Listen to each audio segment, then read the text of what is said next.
বাবার নাম বিক্রি করে আর কতদিন রাজনীতি করবি? লজ্জা করে না?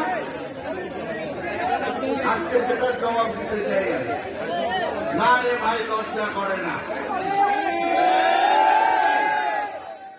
বিএনপির জাতীয় নির্বাহী কমিটির সদস্য হুমাম কাদের চৌধুরী বলেন, আমরা চাই বাংলাদেশ জাতীয়তাবাদী দল যেভাবে করে জিয়াউর রহমান গঠন করেছিল ও দলকে গুছিয়ে রেখেছিল, ঠিক একইভাবে আমরা চাই একটা পরিবার হয়ে যেন আমাদের রাজনীতিকে এগিয়ে নিয়ে যেতে পারি।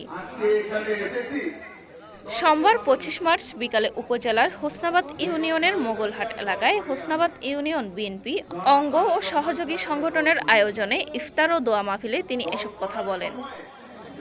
আমরা সবসময় জিয়াউর রহমান সাহেবের আদর্শের ব্যাপারে কথা বলি।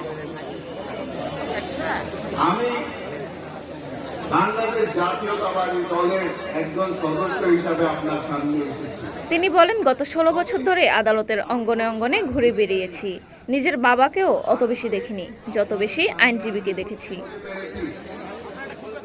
এ সময় উপজেলা বিএনপির যুগ্ম আহ্বায়ক অ্যাডভোকেট কামাল হোসেন চৌধুরীর সভাপতিত্বে এবং উপজেলা যুবদলের যুগ্ম আহ্বায়ক ইমাম হোসেন চৌধুরী ও মোহাম্মদ শামসুল আলমের যৌথ সঞ্চালনায় বিশেষ অতিথি হিসেবে বক্তব্য রাখেন উত্তর জেলা বিএনপির সদস্য শওকত আলী নূর, উপজেলা বিএনপির সিনিয়র যুগ্ম আহ্বায়ক অধ্যাপক মোহাম্মদ মহসিন ও সদস্যবৃন্দরা।